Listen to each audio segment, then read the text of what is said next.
You guys, I'm here with Ryan VLASIC, Coldwell Banker, Siesta Key. We're at your Siesta Key office, and what are we going to talk about today?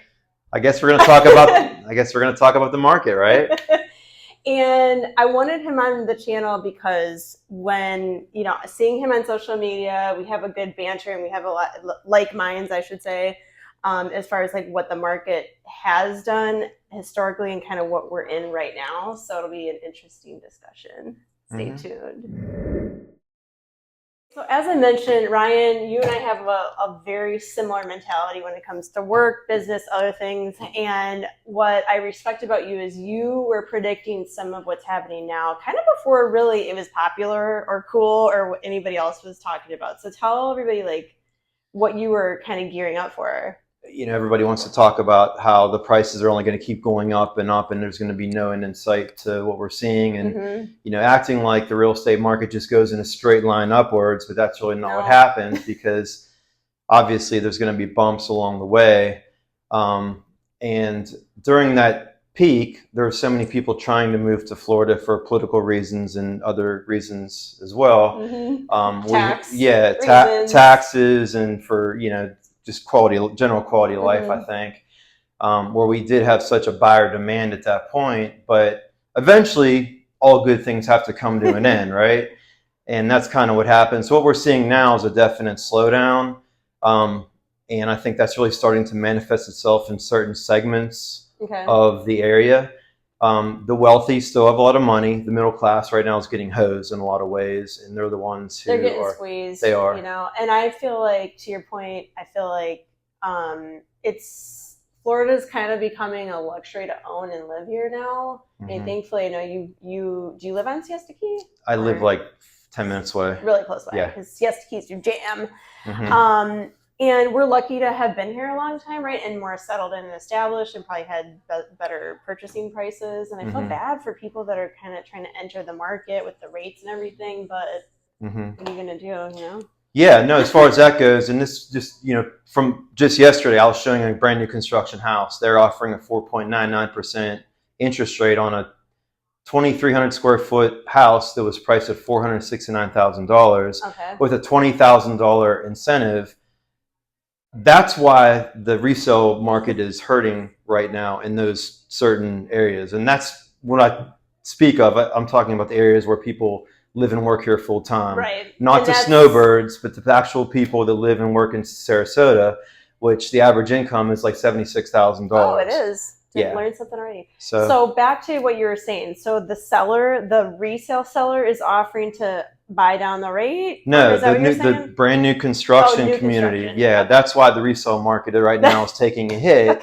So you're seeing the average days on market in those areas where you're blue collar Sarasota full-time residents. Those are the houses that are sitting on the market longer. Whereas areas like where we're at, Siesta Key and you're in Longboat, so the average days on market's like half of what it is in so many other places. It's more, and I feel for those people. And like, I know that you sell everywhere and in all price ranges, and I love that too, because not all agents do. I feel like, like I have one in the 300s right now, all the way up to almost 8 million. And I just feel like, I have a lot of friends that I've known a long time and their family, and I'm never going to say no to but they are struggling more. I mean, the one I have there's like 70 some homes right by this listing, and it hasn't been on the market long, and they're just like, well, is it going to sell soon? I mean, it's like, there's a lot of competition.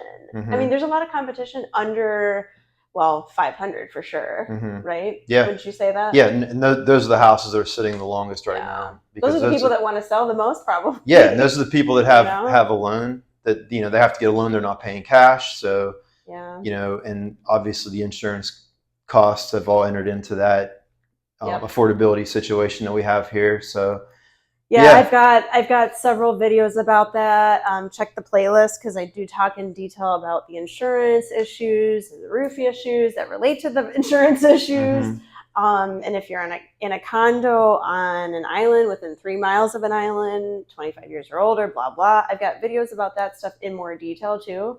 But like, I know you work a lot on Siesta, and I know it's all Sarasota, but what are you seeing out here as far as buyers? Are they hesitant to make offers, or kind of, because days on market are creeping up? right? And the percentage of sale price to list price as of end of June was like 93.6% or something, which is dramatically different than this time last year or even this time, a few months ago. What are you seeing here in Siesta Key? Well, I think buyers right now realize they can get a deal, and they're being more careful and more deliberate on before that. They're not making emotional decisions, and they see our inventory. They're not. I mean, you can go on Zillow and see how inventory is growing, like over 100%. People are very smart and savvy. Yeah, we got like 5,500 active listings in Sarasota County, and last year this time we had 2,700. So we're up over 100%. Probably the main thing that people are noticing is they have a lot more choices, and they want to see everything out there too. That's another thing. I mean, yeah, and I think it is more healthy because having choice is a good thing in the marketplace, and like having to waive inspections and stuff. I think I had maybe one client that did that, and I just did not advise it. And I know you don't. I know you never advise that too, and it was kind of a rare thing. But we're definitely not seeing any of that or the multiple offers. I didn't like waiving inspections, but I also hate waiving appraisals, and we saw a lot of that going on before too. I mean, I don't know about you, but the highest one I had, and I was shocked. My buyer, it was 100,000 off, and my buyer was like, "Okay," and I was like, "Are you sure?" And it was just like he didn't mind, and I was like, "All right, I hope they don't plan on selling anytime soon. It was on Anna Maria. Yeah, but island stuff. Is a different game than you're moving into in some cases. What about the buyer broker agreement? Have you had any pushback yet from people, or what's your experience? Yesterday I had one signed, and they didn't push back one bit on it. I think it's all about how you explain. I want to hear your spiel. I know it's like I have a lot to say about this, but how much time do we have? Okay, well, just say it. What are your instant thoughts when you? I know we think a lot alike on this, and I don't know how much you want to say. Okay, so basically the only thing that's changing is the commission's not going on MLS. Right. Doesn't mean the seller's not paying a buyer's agent. I'm going to make that clear. The buyer's agent commission is still part of the listing agreement. So if we're representing a buyer and the buyer thinks that they're going to go beyond us straight to the listing agent's only going to get what would be our commission. Ding, ding, ding, ding. Did you hear that? So hopefully that's simplified it, although I have a lot more to say about it. But. Well, here's one point that I wanted to get across too, and that is like, let's just say it's 3% because it's just the number.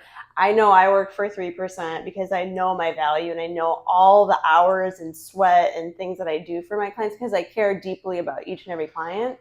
So I do charge 3%, just put that out there. But in the buyer broker agreement, it says, okay, that's your rate, right? But the buyer, let's say the buyer comes back and says, well, I don't want to expose myself to that much, so can you do it for 2%? Well, the problem with that is if the seller is offering 3% and my buyer broker agreement says 2%, then I can only take 2%. And unless you get an additional addendum or modification to the buyer broker agreement, then I'm already discounting myself. And I know how hard you work, and you're full-time for many years, and the same thing with me. So on top of that, I mean, I'm just going to ask the seller to pay it because we're not going to know what the seller is going to offer because it's removed. I mean, it's like, isn't that what you're going to do? You're just going to ask the seller anyway. Yeah, I mean, if we take a hit on our side, the listing agent's only going to get that portion, and we're not going to get it. Right. The seller's not going to take that extra % off the purchase price. No way. That's the point. You no know what I mean? way. So you're not saving any money as a buyer. Let's say a buyer. I mean, the other thing here too is in the BBA, what's called the BBA. You can, as a buyer, limit what I will show you. Let's say I'm your buyer's agent. What I will show you by saying, Shayla, only show me the ones that are a 3% commission. So it's their choice, and it's not unethical. It's not unethical. And it's not steering. And you're doing the seller a total disservice by eliminating certain listings Right. You know, at the end of the day, money talks. I mean, I love my job. Shayla loves her job, but we don't love it that much. We want to work for You know what I mean? free. And Sorry, especially we love you. But we're not volume agents. So no. and we do take that extra care with every client that we have.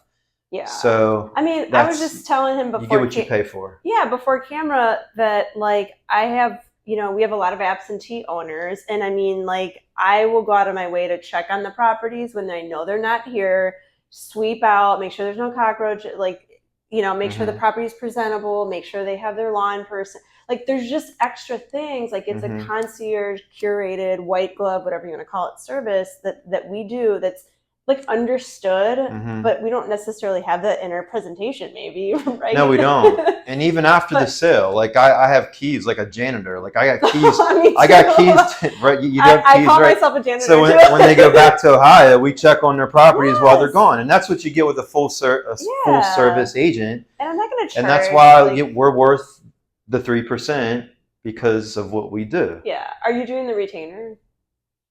No, I can't do it. But you put an idea in my head, but maybe I should. I know. Now you're gonna do it now. Yeah, maybe we should do that. Like I think the idea itself is great, but in practice, that's a big leap. You know, in your day to day, like that's a big leap from what people are used to. Now, people are used to signing a buyer broker agreement or showing agreement in other states. So this is not a new thing. So I've done, again, several videos about the buyer broker agreement. Check it out in the playlist. It's not new. And the people that have signed easily have been accustomed to this in their state already.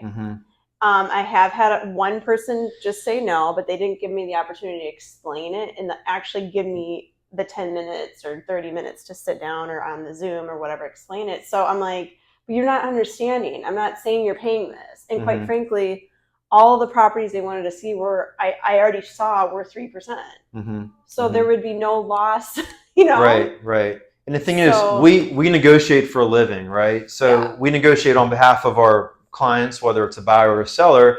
This gives us the opportunity to also negotiate for ourselves much better than it was before, where we kind of like, oh yeah, commissions are always negotiable, but really were they? Whenever they're baked in. They've always been baked in, right? They're baked in, but now we have an opportunity to actually negotiate on behalf of ourselves, which if we can't negotiate for ourselves effectively, then how are we going to negotiate? Ding, ding, ding. You heard it from somebody else. Yeah. And I mean, I didn't pay you to do this video, did I? No. This is why great minds think alike, right. And that's why we like to collaborate. We talk about the market, what's going on, the changes. And he's got a great Facebook. Do you have a YouTube channel yet? I do. I think I got like 13 subscribers. Well, get it. Let's go. I don't know.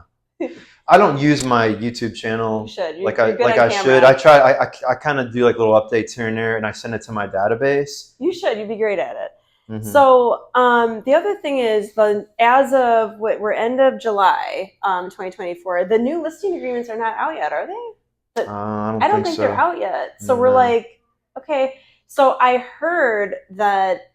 Here's another thing. So we don't even have the listing agreements yet. Those have to be updated to reflect all these changes. Now, here's an example. So I'm the buyer's agent and I'm bringing them to your listing on Siesta Key here. I have a buyer broker agreement that says I work for only 2%. And we put a deal together. And I did not have any modification to my buyer broker agreement to say that I would in fact get paid 3%, because now you're telling me your seller would have paid 3%. Right. So in the new listing agreements, we're going to have to stipulate who gets that extra 1%. Does it go away? Does it go to you as the other agent, or what's going to happen there? I still think they're in the process of getting these forms actually like to spell out what would happen in that situation. It's my understanding right now, if you only say I'm going to work for 2% and the seller's paying you 3%, that there's a protection clause I think in there right now, but I think they're going to change which document? The current buyer broker agreement. So it's my understanding. See, this is why there's still some gray that we're all going to have to figure out. See, we're not attorneys. Well, I listen to Berlin Patton puts on some great video content, and they keep people informed. And I listened to their last webinar, and they said if you have 2% in there, you cannot take more than that unless you get a modification. What if you put a plus sign after the 2%? It's infinite. Yeah. Just the same with the builders. If they offer us like a $10,000 bonus or something, we can't take that unless we get a modification to the agreement. Okay. And either we can get a modification, the buyer agrees, or that has to go back to the buyer. Yeah, no, I think it'd be fairly simple to get that modification. I would think. But we're dealing with a lot of personalities. Yeah. And you never know when money's involved. So right. So I don't know. I just feel like, and I'm sure you're probably similar in the thought process, that we've always had an agreement with the seller.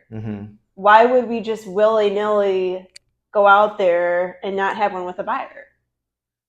Do you feel like that? I think a lot of times buyers don't even know what we get paid until they get the settlement statement. They're like, well, you're getting paid how much? You got paid by the other side. The whole problem with this whole commission thing to begin with is commissions weren't properly disclosed to all parties. Agreed. So I think this may help with that. I think obviously the buyer broker agreement will definitely help with that. It's forcing the conversations. Yeah. And they might be uncomfortable, but like I have one, here's an example. So I was supposed to show property today and I had it was a referral and I had not met them though. So I said, okay, I can show you these 2 properties tomorrow. I do require a buyer broker agreement because I know that in this case, I'm not showing any of my listings for right now. I'm showing other agents' listings, and I can tell based on the conversation, it might take a while for them to buy. So instead of a showing agreement, I'm doing a buyer broker because I've done showing agreements like on my own listings. If I know they just want to deal with the listing agent, I'll just do a showing agreement because all my listings are 6%. Yeah. That's right as of right now, anyway. Yeah, and that's why that's why your listings sell too. Right. And when you're comparing apples to apples and you're seeing, because in the past we've been able to compare, okay, well, what are the differences and why is this one sitting? We've had one in our office, it wasn't listed in our office, but an agent looking at a property to compare to. And the seller was like, well, how come mine's been sitting 224 days? And the difference was it was like 0 commission or it was like 1% or something. I mean, you're leaving the incentive for the buyer and the buyer's agent to come and see your property. This is such an important point that you brought up because so many sellers think they're going to save money by the extra percent or to whatever they're trying to save. But if you just miss out on one showing, you could literally miss out on tens of thousands of dollars or hundreds of thousands, depending on the price of the house. So you brought that up about how that happened in your situation. I had 2 land listings in Punta Gorda. Okay. Punta Gorda is the commission cutting capital of South the world. Florida. Okay. So I love Punta Gorda. I had two. Yeah, it's a beautiful place, but it's a commission cutting capital. I had 2 land listings that were paying 5%. Whenever there was like 30 other properties exactly like it that were sitting on the market paying like 2.5%. Wouldn't you know, both those land listings sold right away for full price. This is exactly what we're talking. This is exactly what we're talking about. And I had two listings up in Tampa. Yeah. Okay, that were paying 3%. Yeah. With no minus transaction fee or none of that BS. Oh, we can't stand that. Okay, so but they both sold right away, and the one was not a nice house. Strange. Yeah. Imagine how that works. It's so strange, you guys. But that's money as a motivator. Because I know he is a strong negotiator, and if he's working with a buyer, he's going to fight that price down. And even if the buyer has to pay the full 3%, that's a worst. I'm pretty sure you haven't had that happen yet. But even if he has to have the buyer pay, he's going to more than make up for that in the negotiation. Because I know we work together, and I see your videos. And that's what I'm going to do too. Like I'm going to make up for it in the price. Absolutely. Or not show it or whatever. And it's going to be reflective. And days on the market are not your friend as a seller. Right. So sellers, picture yourself as the buyer look at all my options. Well, okay, I want to look at the shiny new penny, and if that sells quickly, it probably means it went for very close to asking price versus the guy that's on the market 200 some days. Do you think there's going to be a big difference in the price, the sales price with the second one, 200 some days on the market? It's going to be huge. Yeah. But why is it sitting in 200 days, right? It could be a lot of things. It could be that it is priced high. It could be the photography is terrible. It could be whatever. But at the end of the day, sellers, you have more competition. Yeah, no, and you need to stand out. And you have to, with all these houses on the market right now, like, what are you going to do to stand out? What are you going to do to market your house, not just to potential buyers, but also to agents like us, to motivate people to show your property? Right. Now, I'll show anything that my buyers want to see because that's in their best interests. Yeah. However, I'm going to work harder for 3 or 4% than I'm going to work for 2%, and that's just human nature. Yeah. And, don't fault me for that, but that's just the way it is in real life. It's true. In my career, I've had 2 sellers insist, and they were so sweet. They insisted on paying me 4%. This isn't a normal kind of status quo market. They said, "Oh no, we want to pay you 4%." I was like, "Oh, what would you like to pay the other side?" Because I usually talk about this side and this side because it's transparency. And I was like, "No," they're like, "No, you're gonna get 4, and I'll still pay 3." And I was like, "I want to do everything for you." It makes you want to work harder. I'm like, yeah. Literally, I've had that happen twice, and I'm like, favorite clients, like, who does that? It's incredibly generous, and I was like, it sets a tone that I'm going to try to do more ads. I'm going to go knock on doors. I'm going to make sure to call my, I want to sell this listing. And that's what builders do. The reason why, so if this didn't work, paying higher commission rates didn't work and selling your house quicker, then why are builders doing it? Okay. Another ding, ding, ding, ding, ding. There's builders that are paying 5% and guess what? Yeah. Their inventory is moving. And then there's builders that are paying. I saw Ryan Holmes. Could I mention Ryan Holmes? Please do, yeah. Anyway, I wish they weren't in Florida, but they're starting to invade Florida. They're paying not even a percent. Not even a percent.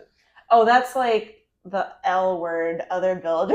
Yeah. The L word. So not only do they have a bad product, but they're also not marketing their product correctly. Well, and some of the builders too, when the market was booming, they're like, "Oh, we cut the realtors out because we don't need you and we're selling everything." And then now when there's more inventory, they're like, "Oh no, come back. We want to pay 5% or give bonuses and all that." And I'm like, I remember you tossed me out like yesterday's trash, and your building is not great. So I'm going to tell my buyers that you probably are going to have issues after the fact. You're probably going to have punch list things, and it's going to be impossible to get them back to the property.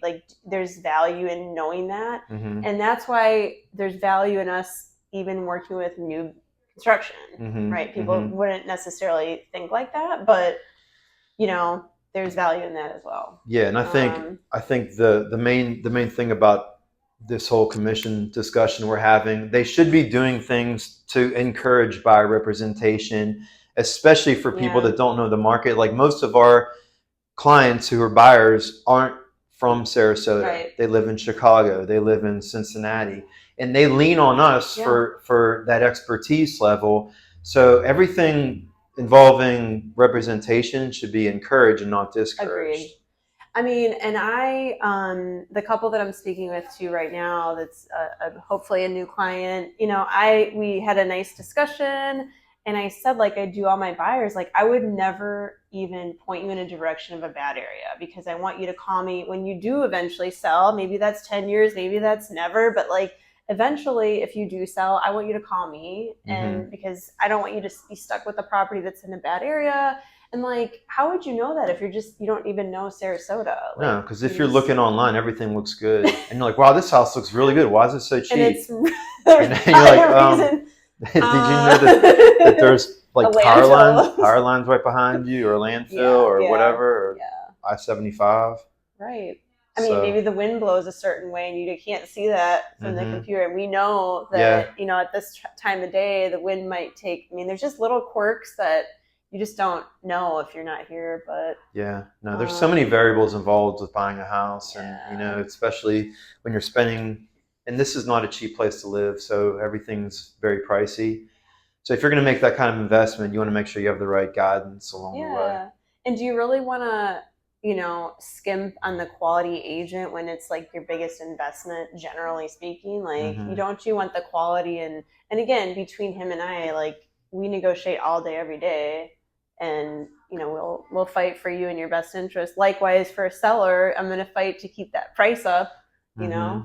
Yeah, no, it's all about value, and maybe some agents don't have that; they don't regard themselves high enough in terms of value, and we do. Yeah, So I think absolutely. that's Integrity and that's that's where the difference is, and that's why like you wouldn't invest a lot of money with someone who doesn't really understand the market or is not going to be honest with you. yeah. What do you think, kind of as we film here, it's the end of July with the election and stuff, like how do you see this playing out? I want your take on it because you were so right about what's happening right now and you were really way ahead of it. Thoughts, Hmm. questions? But yeah, a lot of people are waiting until after the election, and I I mean, think why do you think that is though? because I think people are scared to death that the Democrats are going to get back in. That old Warren Buffett saying, well, there's many that I love, but when others are fearful, be greedy, and when Hmm. others are greedy, be I love that. I fearful. love that saying. Yep. Or when the tide rolls out, you see who's swimming naked. It's like, he's so wise.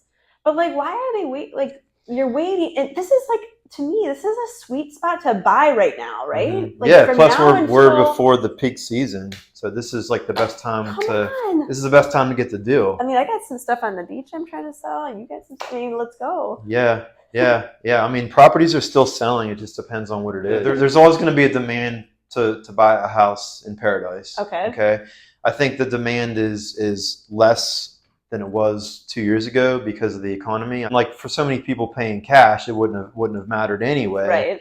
But the dream of buying that luxury property on Longboat Key or Siesta Key is more for the rich, ultra wealthy, because the economy is not really affecting those people as much Yeah. as So right now we're at everybody else.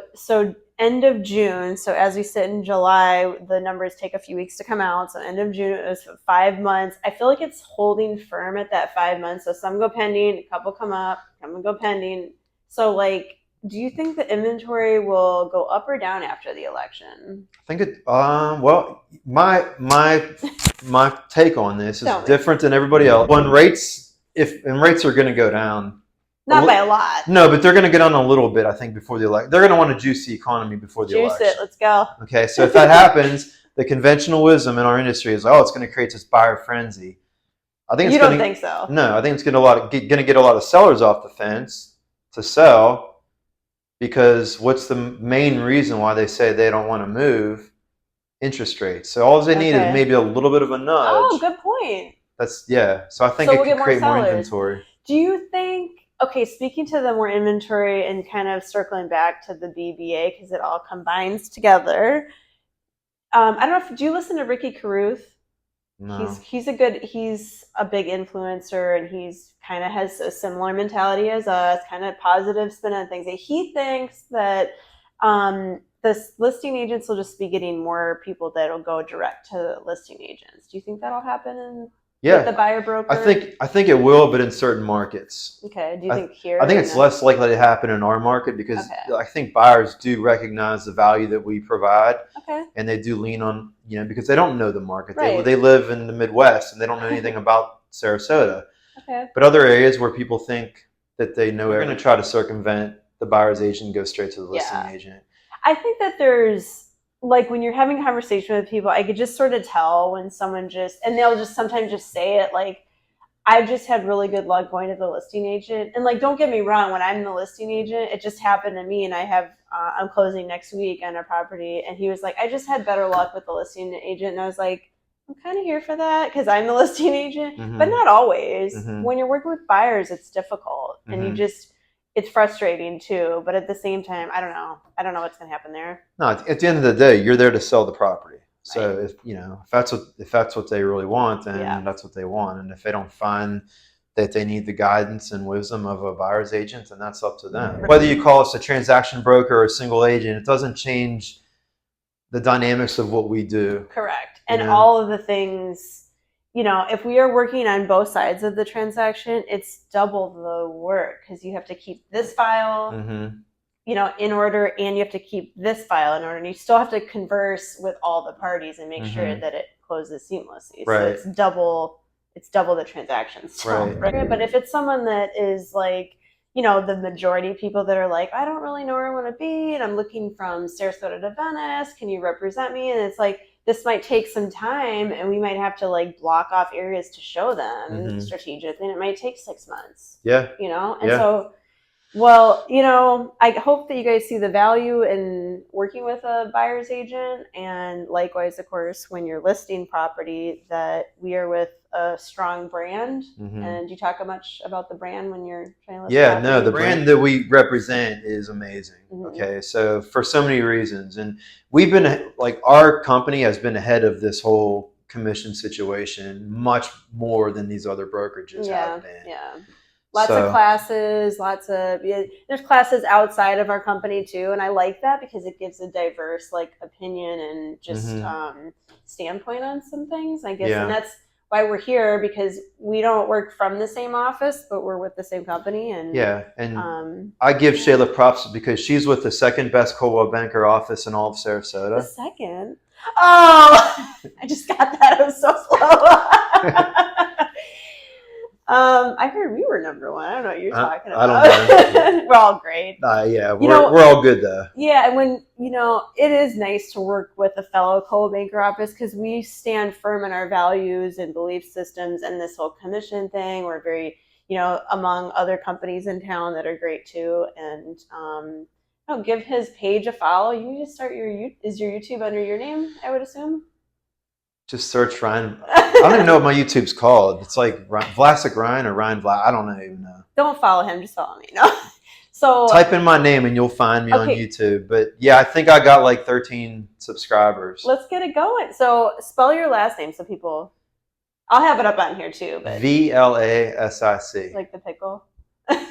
Yes. Just I never heard that before either. Yeah, Ryan, and give him a follow. You're on Instagram as well? Yes. Yeah, and what's your handle on Instagram so people can follow you? VLASIC Ryan. All right. Well, thank you, and stay tuned to more updates on this ever-evolving topic. I will have a lot more where this came from, and you know, kind of once we get into it, it's going to be starting, well, for our market, it's August 6th. And for some of the other markets, it'll trickle out into like August 17th is the hard deadline, right? So, but yeah, it's going to be an ever evolving topic. And I'm sure we'll have a lot more, like I said, video to come and guidance going forward.